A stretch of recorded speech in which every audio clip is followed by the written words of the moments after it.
नमस्ते। आज के इस एक्सप्लेनर में हम एक ऐसी प्राचीन कथा और रहस्य को डिकोड करने जा रहे हैं जिसे देखा तो सबने है, लेकिन शायद उसकी गहराई पर कभी गौर नहीं किया गया।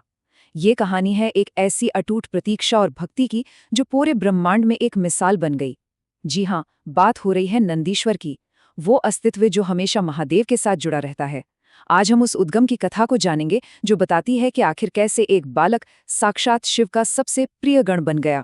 तो चलिए ऊर्जा को ऊंचा रखते हैं, क्योंकि ये सफर बहुत ही अद्भुत होने वाला है।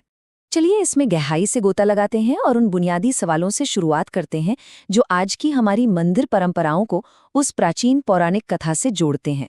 जब भी किसी शिव मंदिर में जाया जाता है तो दो चीजें हमेशा देखने को मिलती हैं। पहला, नंदी की मूर्ति हमेशा शिवलिंग के ठीक सामने उनकी ओर एकटक देखते हुए स्थापित होती है, और दूसरा, लोग बहुत ही श्रद्धा के साथ नंदी के कान में अपनी इच्छाएं या मनोकामनाएं फुसफुसाते हैं।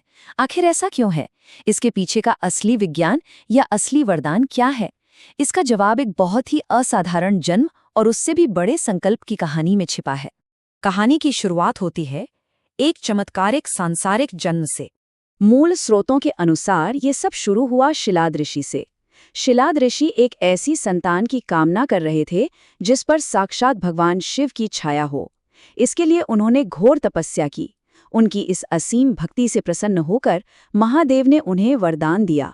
और फिर एक दिन जब शिलाद ऋषि यज्ञ की भूमि को जोत रहे थे तो मिट्टी के भीतर से एक अत्यंत दिव्य बालक मिला। यही अयोनिज बालक जो धरती फाड़कर प्रकट हुआ था, आगे चलकर नंदी कहलाया। शिलाद ऋषि ने इस मिट्टी से जन्मे बालक को बड़े ही लाड़ प्यार से पाला। और ये बात बहुत ही शानदार तरीके से दर्शाती है कि ये बालक जन्म से ही कितना अलौकिक था। उसके चेहरे पर जो आभा थी वो कोई साधारण चमक नहीं थी। ग्रंथों में उसका वर्णन ऐसे किया गया है मानो उस चेहरे पर सहस्त्रों सूर्यों के समान तेज हो। जरा सोचिए, हजारों सूर्यों की रोशनी एक साथ। ये इस बात का एकदम स्पष्ट संकेत था कि ये कोई साधारण मनुष्य नहीं है, बल्कि शिव के वरदान का एक साक्षात और प्रत्यक्ष स्वरूप है। लेकिन फिर आती है मृत्यु की विनाशकारी भविष्यवाणी। एक दिन शिलाद ऋषि के आश्रम में दो दिव्य ऋषियों का आगमन हुआ। उन्होंने जब उस तेजस्वी बालक को देखा तो एक ऐसी भविष्यवाणी कर दी जिसने पूरे परिवार को हिलाकर रख दिया। उन्होंने बताया कि ये बालक नंदी अल्पायु है, यानी उम्र बहुत ही छोटी है, और मृत्यु का समय अत्यंत निकट है। जन्म से ही जो बालक इतना दिव्य था, उसके जीवन पर अचानक से काल का एक बहुत ही गहरा साया पड़ गया। अब यहाँ मानवीय निराशा और शुद्ध निडर विश्वास के बीच का एक बहुत ही शार्प कॉन्ट्रास्ट देखने को मिलता है। एक तरफ पिता शिलाद ऋषि हैं जो ये विनाशकारी खबर सुनकर गहरे शोक में डूब गए। एक सामान्य इंसान की तरह उनका हृदय टूट गया। लेकिन दूसरी तरफ मृत्यु की बात सुनकर भी वो नन्हा बालक नंदी बिल्कुल नहीं घबराया। इसके बजाय वो निडर होकर मुस्कुराने लगा। ये प्रतिक्रिया अपने आप में साबित करती है कि उस बच्चे की चेतना किस स्तर पर थी। नंदी के उस मुस्कान के पीछे का लॉजिक बहुत ही गहरा था।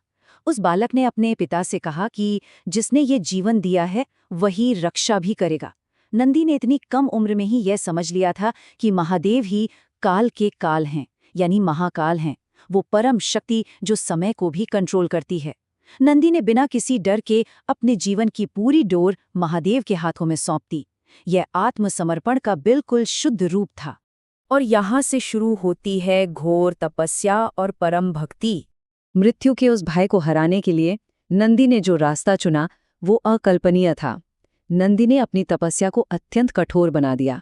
सबसे पहले वो एक पैर पर दृढ़ता से खड़े हो गए, फिर अन्न और जल का पूरी तरह से त्याग कर दिया, और अंततः पूरा ध्यान केवल और केवल शिव के नाम के निरंतर बिना रुके जाप पर केंद्रित हो गया।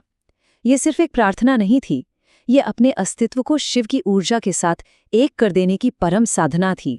नंदी की उस निस्वार्थ और प्रचंड तपस्या से एक ऐसी ऊर्जा पैदा हुई जिसने पूरे ब्रह्मांड को झकझोर दिया। उस तपस्या की अग्नि इतनी भीषण और इतनी पवित्र थी कि स्वयं महादेव जो कैलाश पर विराजमान थे, उन्हें अपना सिंहासन छोड़ना पड़ा। काल को चुनौती देने वाले उस नंगे भक्त से मिलने के लिए शिव को साक्षात धरती पर आना पड़ा। ये दिखाता है कि सच्ची भक्ति में भगवान को भी अपने पास खींच लाने की कैसी अद्भुत ताकत होती है।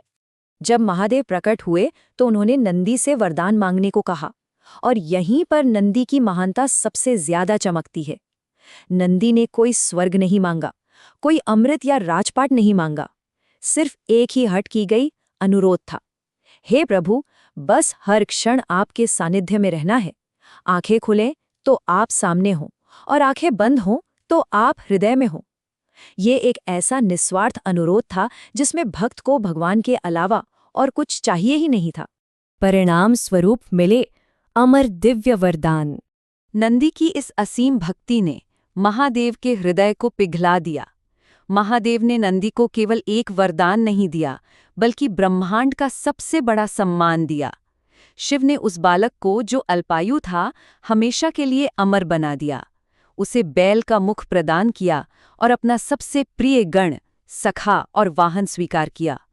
और सबसे बड़ी बात, महादेव ने कहा कि आज से मेरे दर्शन से पहले संसार तुम्हारे दर्शन करेगा।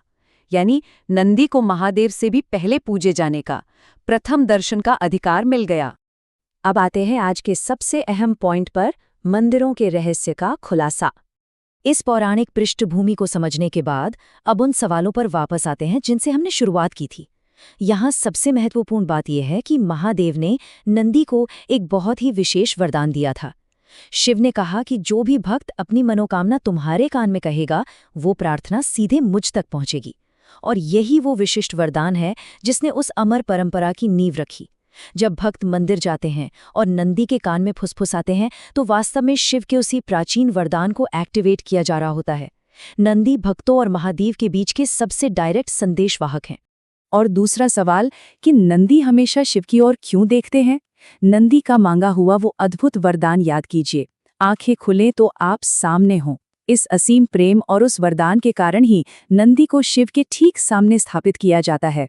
वो हमेशा बिना पलक झपकाए एकटक अपने महादेव को निहारते रहते हैं।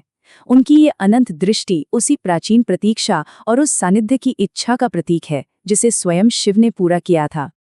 अंत में ये गाथा एक बहुत ही गहरे विचार के साथ हमें छोड़ जाती है। नंदी की ये कहानी सिर्फ एक कथा नहीं है, बल्कि एक प्रमाण है।